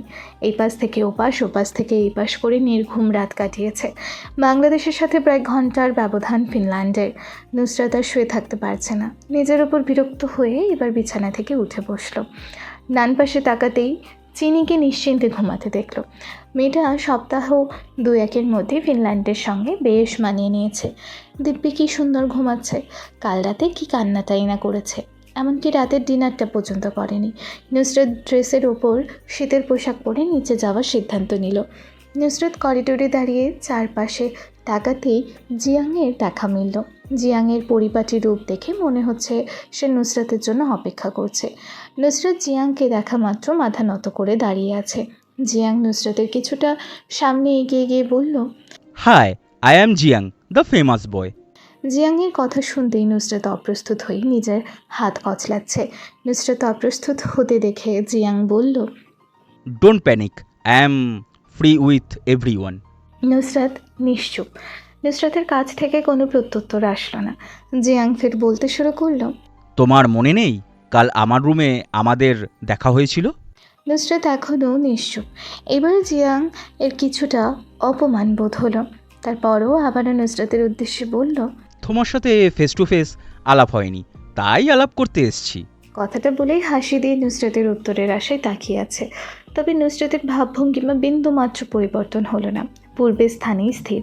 জিয়াং বিরক্তি ভাব নিয়ে মিনমিনিয়ে আওড়ায়, এই মেয়ে কি শুধু হাসতে জানে, ঠিকঠাক মতো কথা বলতে জানে না? কাল তো দিব্যি হাসলো। এই মেয়ে কি বোবা নাকি? কথা শেষ হওয়ার আগে পেছন থেকে আদনান বলল। কে বাবা? জিয়াং আদনানকে দেখে ঢোক গিলে মনে মনে বলল, বাংলাদেশের একটা প্রবাদ আছে, যেখানে বাঘের ভয় সেইখানেই বাংলাদেশের ব্রিটিশরা উপস্থিত হয়। কি হলো বল, কে বোবা? আরে বোবা কখন বললাম? তুই ভুল শুনেছিস। আমি তোর বোনকে বলেছি এত ভোরবেলা কেন উঠেছ, কিছু লাগবে? তুই আমার বোনকে জিজ্ঞেস করার কে? জিজ্ঞেস করলে আমি করব। এনসি বলেছে সকলকে দেখে শুনে রাখতে, কখন কি প্রয়োজন হয় লক্ষ্য রাখতে। কিন্তু তুই এত সকালবেলা এইখানে কি করছিস? না মানে এত তাড়াতাড়ি ঘুম থেকে উঠে গেছিস? তোর অ্যান্সি তোকে যেমন বলেছে আমার বোনকে দেখে শুনে রাখতে, ঠিক তেমনই আমায়ও বলেছে তোকে দেখে শুনে রাখতে। তুই তো পিওর বয়, কখন কি করে ফেলিস বলা যায় না। জিয়াং হাসি হাসি মুখ করে মনে মনে ভাবছে, মনে হয় মিথ্যে ধরে ফেলেছে বাংলাদেশের ব্রিটিশ। আদনান নুসরতের উদ্দেশ্যে বলল, বুনু তুই রুমে যা। আশেপাশে ফিনল্যান্ডে অনেক শকুনের চোখ আছে, কখন যে ছোচো মেরে নিয়ে চলে যাবে বলা যায় না। আমি তোর আর চিনির জন্য কফি নিয়ে রুমে আসছি। জিয়াং বোকার মতো শব্দটা উচ্চারণ করতে চাইল। শকুন? বাই এনি চান্স এটা কি আমায় বলল? চিনি ঘুম ঘুম চোখে নুসরতকে বিছানায় খুঁজছে, কিন্তু বিছানার কোথাও নুসরতের অস্তিত্ব পাওয়া যায়নি। এবার চিনি উঠে বসে চারপাশে চোখ বুলিয়ে নিল। না, কোথাও নুসরত নেই। এত সকালে মেয়েটা কোথায় গিয়েছে? চিনি এবার নুসরতকে খোঁজার জন্য তটস্থ গতিতে বিছানা থেকে নেমে কক্ষের বাহিরে গিয়ে করিডোরে দাঁড়ালো। চিনি মনে মনে ভাবছে, মেয়েটা আমায় না বলে একা রেখে কোথায় চলে গেল? ও তো জানে আমার এ বাসায় একা থাকতে প্রচণ্ড ভয় লাগে। এসব ভাবতে ভাবতে ডানের সিঁড়ির দিকে চোখ যেতেই চিনি ভয়ে শিউরে উঠল। ডান পাশের কক্ষগুলো অন্ধকার জগৎকে আঁকড়ে ধরে বেঁচে আছে। দিনের আলোতেই যদি এতটা ভয়ঙ্কর হয়, তাহলে রাতে সূর্য আলো না থাকাকালীন কী রূপে রূপান্তরিত হয়? ভাবলেই ভয় পুরো শরীর আঁকড়ে ধরে। চিনি সেই রাতের জঘন্যতম মুহূর্ত মনে হানা দেয়। সেকেন্ডের মধ্যে চিনির শরীরে কেমন যেন অস্বস্তি হতে থাকে। ভয়ে ফর্সা মুখটা লাল বর্ণ ধারণ করছে। মুহূর্তেই সেদিন রাতের প্রত্যেকটা কথা মনে এবং মস্তিষ্কে কেমন যেন মাথাচাড়া দিয়ে ওঠে। চিনির দম বন্ধ হয়ে আসছে। চিনি নিজের শরীরের বেহাল দশা দেখে সব ভাবনা চিন্তা পাশে রেখে সিঁড়ি দিয়ে নিচে নামছে। সিঁড়ির দিকে অগ্রসর হতেই আচানক নির্ণয়ের মুখোমুখি হয়ে দাঁড়িয়ে পড়ল চিনি। নির্ণয়কে হঠাৎ করে সামনে দেখে কিছুটা ভড়কে যায়। প্রণয়ের প্রথম সীমায় দাঁড়ানো দুজোড়া চোখ আবারও একত্রিত হলো। নির্ণয়ের চোখে চোখ পড়তেই চিনির আঁখি জোড়ানো অত স্থিরে রূপান্তর হয়ে গেল। দ্বিতীয়বার চোখে চোখ রাখার সাহস পেল না। Look at me. The grace of হ্যাভেনে নির্ণয়ের গম্ভীর রাশভারী কণ্ঠস্বর এপাশ থেকে ওপাশ এবং ওপাশ থেকে এপাশ ধ্বনি হয়ে ভেসে আসছে। সেকেন্ডের মধ্যেই চিনির শরীর কেঁপে উঠল নির্ণয়ের এমন উন্মাদ গর্জনে। চিনির সাহস হচ্ছে না দ্বিতীয়বারের মতো নির্ণয়ের চোখে চোখ রাখায়, যে চোখে চিনির জন্য শুধু ধ্বংস নির্ধারণ করে রেখেছে। আমি এক কথা দ্বিতীয়বার রিপিট করতে পছন্দ করি না, আর সেটা যদি হয় তোর ক্ষেত্রে, I promise the grace of হ্যাভেনের তাণ্ডব চলবে। নির্ণয়ের এমন গর্জে ওঠা ধ্বনির হুমকিতে দ্য গ্রেস অফ হ্যাভেনের সবাই নিচে উপস্থিত হলো। নুসরত নির্ণয়ের এমন রক্তিম চোখ দেখে চিনির মতো কাঁপাকাঁপি করছে। জিয়াং উপস্থিত হয়ে দেখলো চিনির মতো নুসরতও ভয় কাঁপছে। জিয়াং নুসরতের কাছে এগিয়ে গিয়ে প্রশস্ত হেসে বলল, আরে তুমি চিনচিনের মতো ভয় পাচ্ছ? আমি আছি তো, মিনিটের মধ্যে সিচুয়েশন হ্যান্ডেল করে ফেলবো। আদনান জিয়াংকে সামনের দিকে ঠেলে দিয়ে বলল, সিচুয়েশন হ্যান্ডেল করবি ভালো কথা, ব্রোর সামনে গিয়ে কর, আমার বোনের কাছে কি? জিয়াং এক পা সামনে এগোতেই নির্ণয় ডান দিকে ফিরে রক্তিম চোখে তাকালো। নির্ণয় লাল রক্তিম চোখ দেখতেই জিয়াং দৌড়ে গিয়ে আদনান এবং নুসরতের পিছনে দাঁড়ালো। নির্ণয় সেকেন্ডের মধ্যে জিয়াংয়ের দিকে তাকিয়ে সেই রক্তিম চোখ পুনরায় চিনির ওপর আবদ্ধ করলো। চিনি ভয় ভয় নির্ণয়ের চোখে চোখ রাখলো। ভয়ে বার কয়েক সেই মায়াবী চোখের পলক পড়ল। চিনি কাঁপা কাঁপা কণ্ঠে জিজ্ঞেস করলো, আমি কি করেছি নির্ণয় ভাইয়া? চিনির মুখে ভাইয়া ডাকতে শুনতেই নির্ণয়ের চোখ চিনির ঠোঁটের নিচে থুতনির তিলের দিকে নজর গেল। চোখ বন্ধ করে দীর্ঘশ্বাস ছেড়ে রাগ কন্ট্রোল করার প্রচেষ্টা চালালো। তারপর সেই রক্তিম চোখে চিনির দিকে তাকিয়ে প্রশ্ন ছুড়ল, আহনা কুঞ্জ চৌধুরীকে আমায় জন্ম দিয়েছে? চিনি কাঁদো কাঁদো মুখ করে মাথা নাড়িয়ে না বলল, আমাকে জন্ম দিয়েছে মোহনা কুঞ্জ চৌধুরী। তাহলে আমি তোর ভাই হই কি করে? চিনি নিশ্চুপ। তিনা সবার পরে এসে আদনানকে জিজ্ঞেস করলো, ব্রোর কি হয়েছে? চিনির সাথে এমন কেন করছে? আদনান কিছু বলার আগে জিয়াং বলল, তোদের দেশে কি যুদ্ধ যেন হয়? 1971-এর যুদ্ধ। আরে না, আর একটা যুদ্ধ আছে তো, ওটার কথা জিজ্ঞাসা করছি। ব্রিটিশ শাসন যুদ্ধ? আরে এটা না। ওদের মাঝ থেকে নুসরত বলে উঠল, উনি প্রথম বিশ্বযুদ্ধের কথা বলছেন। ইয়েস, এটাই বলতে চেয়েছি আমি। তোরা কেউ বুঝলি না, ও ঠিক বুঝে গেছে। দেখতে হবে ব্যাপারটা, আমাদের মনে একটা টান আছে। টানাটানি পরে কর প্লিজ। এবার বল, যুদ্ধের সাথে চিনির আর ব্রোর কি সম্পর্ক? চিনি আর এনসির মধ্যে এখন ফার্স্ট ওয়ার্ল্ড ওয়ার অর্থাৎ প্রথম বিশ্বযুদ্ধ চলছে। জিয়াংয়ের কথা শেষ না হতেই নির্ণয়ের প্রশ্নে সকলে হকচকিয়ে সামনে গিয়ে তাকালো। আই এম সারপ্রাইজ চিনি। মেয়েটি তোকে লুকিয়ে ফোন দিয়ে গেছে এবং সেই ফোন তুই এখন অব্দি লুকিয়ে রেখেছিস? উদ্বিগ্ন প্রশ্নে সচকিত হয়ে উঠল চিনি। জিয়াং এখন ফিসফিসিয়ে বলে উঠল, এখন সেকেন্ড ওয়ার্ল্ড ওয়ার অর্থাৎ দ্বিতীয় বিশ্বযুদ্ধ শুরু হয়েছে। চিনি ভয়ে আতঙ্কে বারে বারে আশেপাশে সবার দিকে তাকাচ্ছে। নির্ণয় রক্ত গরম চোখে তাকিয়ে বলল, মেয়েটি তোকে ফোন দিয়ে গেছে, হ্যাঁ কিংবা না? হ্যাঁ। ফোনটা এখন কোথায়? কোথায় রেখেছি মনে নেই। চিনির উত্তর শুনে নির্ণয়ের মাথায় ক্রমশই রক্তের প্রতিধ্বনি পাচ্ছে। চিনির কবজিতে শক্ত করে ধরে নির্ণয়ের কিছুটা কাছে নিয়ে আসলো। নির্ণয়ের শক্ত হাতের বাঁধনে এসে চিনি ফুপিয়ে কেঁদে দিল। মুখ দিয়ে কিছু বলবে তারও সুযোগ নেই। চিনির এমন অবস্থা দেখে জিয়াংয়ের বড্ড বেশি মায়া হচ্ছে। জিয়াং বলল, Ansi, I am requesting you. একরত্তি একটা মেয়ের হাতে ব্যথা পাচ্ছে মনে হয়, ছেড়ে দে প্লিজ। নুসরত জিয়াংয়ের সাথে বলে উঠল, ভাইয়া, চিনি অসুস্থ, যে কোনো সময় চিনি সেন্সলেস হয়ে যেতে পারি। ব্রো, চিনির অবস্থা কিন্তু খুব ক্রিটিক্যাল। সবার সাথে তাল মিলিয়ে আদনানও বলল, ব্রো, ফোনটা আমরা খুঁজে বের করছি, তুমি চিন্তা করো না, তুমি চিনিকে ছেড়ে দাও। এই তীর্যক সমালোচনা নির্ণয়ের কোনো পরিবর্তন হলো না। আগের জায়গায় স্থির হয়ে দাঁড়িয়ে আছে। সবার কথা শুনে নির্ণয়ের হাতের শিরা উপশিরাগুলো ফুলে উঠছে এবং ক্রমশই রাগযুক্ত উত্তাপ ধাপে ধাপে বেড়ে উঠছে। নির্ণয় উঁচু স্বরেই বলল, ব্যথা পাওয়ার জন্যই ধরেছে। ওকে নিয়ে ভাবার জন্য আমি আছে। অনলি ওয়ান নির্ণয় সিনহা চৌধুরী। জিয়াং, আদনান, তিনা, নুসরত চুপ করে গেছে নির্ণয়ের কথা শুনে। নির্ণয়ের এমন অমানবিক আচরণে ধীরে ধীরে চিনি নির্ণয়ের বুকে হেলে পড়ল। নির্ণয়ের বুকে চিনি হেলে পড়তেই রক্তিম চোখে বহিঃপ্রকাশ, উন্মাদনা, রাগ সব উধাও হয়ে গেছে চোখের পলকে। নির্ণয় ঠোঁট কামড়ে তির্যক হাসে, রহস্যময় চোখে চিনির দিকে তাকিয়ে সেকেন্ডের মধ্যে চিনিকে কোলে তুলে নিল। চিনিকে কোলে তুলে সিঁড়ি বেয়ে উঠে গিয়ে ডান দিকের কক্ষে প্রবেশ করলো। জিয়াং একবার দোতলার ডান দিকের কক্ষের দিকে তাকায়, তারপর পেছনে ফিরে টিনা, আদনান, নুসরাতের দিকে তাকাচ্ছে। মিনিটখানেক সময় ব্যয় হওয়ার পরও বিস্ময়কর পরিস্থিতি এখন অবধি স্বাভাবিক হলো না। টিনা আদনানের উদ্দেশ্যে বলল, ব্রোর মিনিটে মিনিটে মুড সুইং হয় কি করে? I don't know. বলেই দিবানি গা হেলিয়ে শুয়ে পড়ল। টিনা কপাল কুঁচকে বলল, তোর মনে হয় না এরকম কন্টিনিউ হলে হিতে বিপরীত কিছু হতে পারে? এটা ব্রোর সামনে গিয়ে বলতে পারিস, আমার কাছে না বলে। ব্রো তো রুমেই আছে। আমি গিয়ে বললে তাহলে তোকে রেখেছে কি জন্য? তোর প্রপার্টির অর্ধেক ভাগ দেওয়ার জন্য। টিনা আর আদনানের ঝগড়া সামনে এগিয়ে নেওয়ার আগেই নুসরাত সমাপ্তির অনুরূপ হয়ে থামিয়ে দিল। নুসরাত উৎক্ষিপ্ত কণ্ঠেই বলল, তোরা থামবি প্লিজ। বাংলাদেশে ঝগড়া করে মন ভরেনি, ফিনল্যান্ডে এসেই তোদের টেপ রেকর্ডার চালু হয়ে গেছে। নুসরাতের এইরূপ কথায় টিনা আদনান দুজন নিশ্চুপ হয়ে গেছে। তাদের মধ্যে নীরবতা বিরাজ করছে। জিয়াং এত সময় যাবৎ উল্লাস উচ্ছ্বাস মুখ করে দুজনের ঝগড়া দাঁড়িয়ে দাঁড়িয়ে দেখছিল আর মজা নিচ্ছিল। জিয়াংয়ের কাছে মনে হচ্ছিল সে থিয়েটারে বসে বসে দুটো অপছন্দ ক্যারেক্টারের ড্রামা দেখছে। শুধু মাঝখান দিয়ে ব্যাঘাত ঘটিয়েছে নুসরাত। নুসরাত ফের বলল, তোরা নিশ্চিন্তে কি করে ঝগড়া করছিস? আন্টি আমাদের এই জন্য ফিনল্যান্ডে পাঠিয়েছে নাকি? চিনিকে নিয়ে তোদের মধ্যে কোনো টেনশন নেই, চিনি সেন্সলেস হয়ে গেছে। তোরা কি এটা ভুলে গেছিস?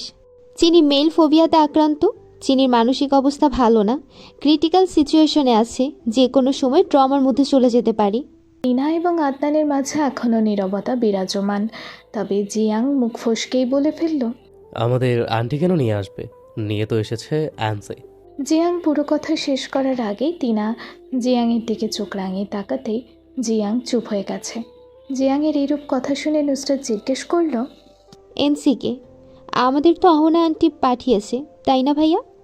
জিয়াংয়ের দিকে রাগি চোখে তাকিয়ে আদনান সঙ্গে সঙ্গে বলল, হ্যাঁ বুনু, আমাদের তো অহনো আন্টি পাঠিয়েছে। জিয়াং আদনানকে ভয়াতুর কণ্ঠে ইশারা করেই বলল, আমার মুখ ফসকে বের হয়ে গেছে, আমি ইচ্ছে করে বলিনি। অপদার্থ একটা। নুসরাত নিশ্চুপে। তবে টিনা, আদনান, জিয়াংয়ের কোনো কিছুতেই নুসরাতের চোখ থেকে এড়ায়নি। তীব্র চোখে সবটা প্রখর করছে। আকার ইঙ্গিতে কথা বলা সবটাই ভালোভাবে লক্ষ্য করেছে নুসরাত। নুসরাত উগ্র কণ্ঠে বলল, আমি চিনির কাছে যাব, আমায় চিনির কাছে নিয়ে চলো। নুসরাতের কথায় টিনা এবং আদনান নীরব দর্শকের ভূমিকা পালন করেছে। কেউ জেনে শুনে সিংহের গুহায় পা দিতে চায় না, কারো সাহস হলো না নুসরাতের সাথে যাওয়ার। কিন্তু জিয়াং এগিয়ে আসলো। জিয়াং ভাবছে কিছু মুহূর্ত আগে যে ব্লান্ডার করেছি, এরপর যদি টিনা আদনান আমায় পায় তাহলে আমার কপালে কি আছে আই হ্যাভ নো আইডিয়া। এই মুহূর্তে এখান থেকে পালাই, তারপর যা হবে দেখা যাবে। জিয়াং বলল, চলো আমি তোমায় নিয়ে যাই নুসরাত। যথাযথভাবে নুসরাত পেছনে ফিরে আদনানের দিকে তাকালো। আদনান এখনও নিশ্চুপ, তাই জিয়াংয়ের সাথে নুসরাত সামনে পা বাড়ালো। সেই অন্ধকার কক্ষ প্রতিটি মানুষেরই নির্দিষ্ট কিছু বিষয়ের ভয় উদ্বেগ কাজ করে। হয়তো এক একজনের ভয়ের কারণ ভিন্ন, কিন্তু এই ভয় পাওয়ার ফলে ব্যক্তির ওপর যে মানসিক এমনকি শারীরিক প্রভাব পড়ে সেই সবের প্রতিটিই নেতিবাচক। কিন্তু ভয় নিয়ন্ত্রণ বা কাটিয়ে ওঠার প্রথম পদক্ষেপ যেখান থেকে ভয় শুরু হয়, সেখান থেকে ভয় কাটিয়ে ওঠার উদ্যোগ নিতে হয়, নয়তো সহজ হয়ে ওঠে না। যে কক্ষে নিয়ে চিনির এত ভয়, সেই অন্ধকার কক্ষ আজ আর অন্ধকার নেই। পুরনো সব কিছুই আজ অদৃশ্য। সেই অন্ধকার কক্ষ আজ নিজেকে নতুন রূপে সাজিয়েছে। না আছে ভয় ভীতিকর প্রতিধ্বনি, আর না আছে রহস্যে ঘেরা অন্ধকার। পূর্বের সব কিছু বিলীন হয়ে নতুনের মাঝে অভ্যন্তরে বিচরণ করছে আজ সাজসজ্জিত নির্ধারণ কক্ষ। এই পরিবর্তনের উদ্ঘাটন করার মতো সাধ্যি কারো নেই, এবং উদ্ঘাটন করাও সহজ নয়। কাল যে নারীকে হাত ধরে অন্ধকার কক্ষ থেকে বের করে দিয়েছে, আজ সেই নারীকে কোলে নিয়ে আলোকিত কক্ষে উপস্থিত হয়েছে। নির্ণয় চিনিকে নিয়ে কক্ষে প্রবেশ করার সাথে সাথে চিনিকে বিছানায় রেখে শরীরের ওপরে ব্ল্যাঙ্কেট দিয়ে দেয়। নির্ণয়ের এক্সপ্রেশন বা বাচনভঙ্গিমা দেখে বোঝার উপায় নেই নির্ণয়ের মনে কী চলছে। তবে ক্লান্ত আঁখিচূড়া স্নিগ্ধ চিনির ওপর স্থির। সেই চোখে আজ আর ধ্বংসাত্মক নেই এবং নেই কোনো রাগের উত্তাপ। এই মুহূর্তে চিনির নীরবতায় নির্ণয়ের আগ্নেয়গিরির অগ্নুৎপাতে ফুঁসে উঠছে না। এই মুহূর্তে চিনির নীরবতায় যেন নির্ণয়ের রাগের উত্তাপ নিম্ন স্তরে ধমিয়ে রাখার বিশেষজ্ঞর ধুরন্ধর মেডিসিন হয়ে দাঁড়িয়েছে। নির্ণয় চিনির দিকে তাকিয়ে বলল, তোর সৌন্দর্য যদি হয় কারো ধ্বংসাত্মক কারণ, তাহলে আমি 1000বার ধ্বংস করে দিতে রাজি। বিলিভ মি, তবু কোনো কালো ছায়া তোর আশেপাশে আসতে দেব না। তোকে স্পর্শ করার মতো দুঃসাহস যদি কেউ দেখায়, আই সোয়ার, শুধু 7 জন কেন, 1000 মানুষকে আমি পরোয়া করব না। মুহূর্তের মধ্যেই ক্লান্ত চোখগুলো রক্তবর্ণ ধারণ করলো। ট্যাটুযুক্ত হাত দিয়ে বেখেয়ালে চুলগুলোকে ব্যাকব্রাশ করতে করতে সে ক্রোধ বিরাগ বিশিষ্ট রক্তিম চোখে দ্বিতীয়বার চিনির দিকে তাকাতেই হিমঠান্ডায় চোখ দুটো চিনির অধর চঞ্চু ঠোঁটের নিচে থুতনির টিলের দিকে নজর গেল। হাত বাড়িয়ে চিনির ঠোঁট স্পর্শ করতে গিয়ে হাত ফিরিয়ে এনে বলল, কোথায় খুঁজে পাবি আমার মতো কাউকে যে তোর থেকে দূরত্বও রাখবে, আবার তোকেও ভালোবাসবে? জিয়াং দোতলার করিডোর পর্যন্ত এসেই দাঁড়িয়ে পড়ল। সামনে এগিয়ে যাওয়ার সাহস পেল না। সে কালো অন্ধকার কক্ষের আতঙ্ক জিয়াংকে ঘিরে ধরল, কারণ জিয়াং খুব ভালো করে জানে এখন যদি জিয়াং এনসির রুমে প্রবেশ করে তাহলে আজও নির্ঘাতে যান হাতে নিয়ে পালাতে হবে। অকালে সাথের জীবনটা হারাতে চায় না। জিয়াং নুসরাতের দিকে তাকিয়ে আশ্বাস বিশিষ্ট কণ্ঠে বলল, চিল গার্ল, টেনশন করার কিছুই নেই। আমি থাকতে চিনের কিছু হবে না। অ্যান্সি আমার best friend and so call brother. Ansi always আমার কথা অনুযায়ী চলে। নির্ণয় ভাইয়াকে আপনি এনসি বলে ডাকেন? হ্যাঁ। আমি চিনির সাথে দেখা করতে চাই। আমি চিনির কাছে নিয়ে চলুন। জিয়াং এখন কি করবে বুঝে উঠতে পারছে না, তবু নুসরাতকে সামলানোর প্রচেষ্টা চালালো। তুমি তো অ্যান্সিকে দেখলেই ভয় পাও এবং সে কতটার আগে জানোই তো। আমায় হয়তো কিছু বলবে না, আমি অ্যান্সির জানের জিগার, তবে তোমায় দেখলে রেগে যেতে পারে। তুমি রুমে যাও, আমি চিনকে রুমে শিফট করার ব্যবস্থা করছি। মিস্টার জিয়াংয়ের ভাবনা চিন্তাকে ভুল প্রমাণ করে দিয়ে জিয়াংয়ের কথা অনুযায়ী রুমের পথে অগ্রসর হলো। প্রত্যুত্তরে টু শব্দটুকু করল না। জিয়াং নুসরাতের ভদ্রতা দেখে মোহিত হলো। নুসরাতের যাওয়ার পথে পলকহীন তাকিয়ে আছে। জিয়াং নুসরাতকে নিয়ে ভাবতে ভাবতে আচমকা পিছনে ফিরে নির্ণয়কে দেখেই ভয় পেয়ে গেল। জিয়াং ভয় পেয়ে বুকে ফু দিয়ে নির্ণয়ের দিকে তাকাতেই দেখতে পেল নির্ণয় জিয়াংয়ের দিকে তাকিয়ে ভ্রুকুটি কিঞ্চিত পরিমাণ উঁচিয়ে পকেটে হাত দিয়ে দাঁড়িয়ে বলল, কে কার জানার জিগার? তুই এত তাড়াতাড়ি রুম থেকে বের হয়ে গেলি, আমি হলে তো। পুরো কথা শেষ করার আগেই নির্ণয় ভয়ঙ্কর শীতল চাউনি নিক্ষেপ করল জিয়াংয়ের ওপর। রক্তিম চোখজোড়ায় যেন এক জীবন্ত হুঁশিয়ারি, ঠোঁটের কোণে ক্রুটি হাসি রেখে খুব আস্তে আস্তে জবাব দিল, ওর জায়গায় তুই যদি নিজেকে স্বপ্ন কল্পনা করিস তাহলে I will kill you. Jiang ভয় তাজ্জব বনে গেছে। নির্ণয়ের ভাবভঙ্গি বেসামাল দেখে জিয়াং হাসি দিয়ে বলল, I am just kidding man. But I am serious. তুই যদি আমায় এতই অপছন্দ করিস তাহলে দ্য গ্রেট অফ হ্যাভেন থেকে বের করে কেন দিচ্ছিস না? দ্য গ্রেস অফ হ্যাভেন থেকে বের করে দিলে কি বের হয়ে যাবে? না। তাহলে বলছিস কেন? তোর মনে আমার জন্য কতটা কেয়ারনেস আছে এটা দেখার জন্য। দেখা হয়ে গেলে এবার বল, সিসি ক্যামেরা ফুটেজ চেক করেছিস? আমি আর আদনান সবগুলো জায়গায় সিসি ক্যামেরা ফুটেজ চেক করেছি, কোথাও ল্যাপটপের অস্তিত্ব নেই। যদি ওর থেকে ল্যাপটপ না পাওয়া যায় তাহলে ওকে বাঁচিয়ে রেখে কী ফায়দা? ল্যাপটপে কি আছে যেই কারণে 5 বছর যাবৎ তুই এই ল্যাপটপের পেছনে পড়ে আছিস, পাগলের মতো তন্ন তন্ন করে খুঁজছিস? নির্ণয় যেতে যেতে বলল, যে তোকে দ্য গ্রেস অফ হ্যাভেন থেকে বের করে দিবে তার বাবার প্রপার্টি অস্তিত্ব আছে সেই ল্যাপটপে। ফিনল্যান্ডের রাজধানী হেলেনসিঙ্কি একটি আকর্ষণীয় শহর যা আধুনিকতা এবং ঐতিহ্যের একটি নিখুঁত মিশ্রণ প্রদান করে। শহরটি তার মনোরম স্থাপত্য, সুন্দর পার্ক, সমৃদ্ধ সংস্কৃতি এবং অনন্য রান্নার দৃশ্যের জন্য পরিচিত। হেলেনসিঙ্কি ভ্রমণে দর্শনীয় স্থান। ফিনল্যান্ডের রেল নেটওয়ার্কের প্রধান টার্মিনাস হেলেনসিঙ্কি কেন্দ্রীয় রেল স্টেশন। দুটি রেল করিডোর হেলেনসিঙ্কি থেকে উত্তরে প্রধান লাইন ট্যাম্পেরে ওলু রোভানিয়েমি পর্যন্ত এবং পশ্চিমে উপকূলীয় লাইনটিতে টুর্কুতে নিয়ে গেছে। কেরভাই হেলেনসিকের বাইরে প্রধান লাইন থেকে বের হওয়া পূর্ব শাখাগুলির সাথে রেলপথ সংযোগ স্থাপন করে লাহাটি হয়ে ফিনল্যান্ডের পূর্বাংশে পৌঁছায়। ফিনল্যান্ডের অন্তর্নগর যাত্রীদের বেশিরভাগ পরিষেবা হেলেনসিঙ্কি কেন্দ্রীয় রেলওয়ে স্টেশন থেকে শুরু বা সমাপ্ত হয়। ফিনল্যান্ডের সব বড় শহরগুলো হেলেনসিঙ্কির সাথে রেল পরিষেবা দিয়ে সংযুক্ত রয়েছে। এইসব পথে প্রতিদিন বেশ কয়েকবার রেলযাত্রা হয়। সর্বাধিক ঘন পরিষেবা দেওয়া হয় টাম্পেরের শহরগামী ট্রেনে। প্রতিদিন টাম্পেরে 25টিরও বেশি আন্তঃনগর ট্রেন ছেড়ে যায়। হেলেনসিঙ্কি থেকে সেন্ট পিটার্সবার্গ এবং মস্কো পর্যন্ত আন্তর্জাতিক পরিষেবা রয়েছে। এত সুযোগ সুবিধার পরেও কি এমন বিশেষজ্ঞ চলছে হঠাৎ করে ফিনল্যান্ড মূল কেন্দ্রের বিন্দুতে পৌঁছানো সম্ভব নয়? মিঠি বাস্তবের পরিস্থিতি নিয়ে ভাবতে ভাবতে হেলেনসিঙ্কের শহরে উদাসীন মুখ করে হাঁটছে। রাতের ডিনারের জন্য গ্রোসারি শপ অর্থাৎ মার্কেটের উদ্দেশ্যে আনমনে চলছে। মিঠির কাছে পুরো ফিনল্যান্ড শহরটা অচেনা, তবু ঠোঁটের কোণে এক বালি ক্ষুদ্র হাসি। অচেনা শহর একটু একটু করে সুপরিচিত রূপে রূপান্তর হচ্ছে, আর সব কিছুর ঊর্ধ্বে চিনি ভালো আছে, এটা জেনেই মিঠির চিন্তা মুক্ত আপাতত। মিঠির চিন্তামুক্ত হওয়ার সবচেয়ে বড় অবদানের মূল কেন্দ্রে রয়েছে পিমি, কারণ তিনা, নুসরাত, আদনান ফিনল্যান্ডে আসা মাত্র পিমি মিঠির কাছে খবর পৌঁছে দিয়েছে। এই সংবাদ শোনা মাত্র মিঠি যেন কিছুটা নিশ্চিন্তায় আছে। পিমির সাথে ঘণ্টাখানেক পরপর মিঠির ফোন আলাপ হয়। চিনি কী করছে, কার সাথে আছে, কি খেয়েছে, কখন ঘুমিয়েছে, যাবতীয় সব কিছু অলমোস্ট মিঠির খবর রাখছে। তবে যখনই চিনির সাথে মিঠি কথা বলতে চেয়েছে তখনই পিমি একটাই উত্তর বারংবার দিয়েছে, চিনি মিঠির সাথে অভিমান করেছে, তাই অভিমান করে কথা বলতে চায় না।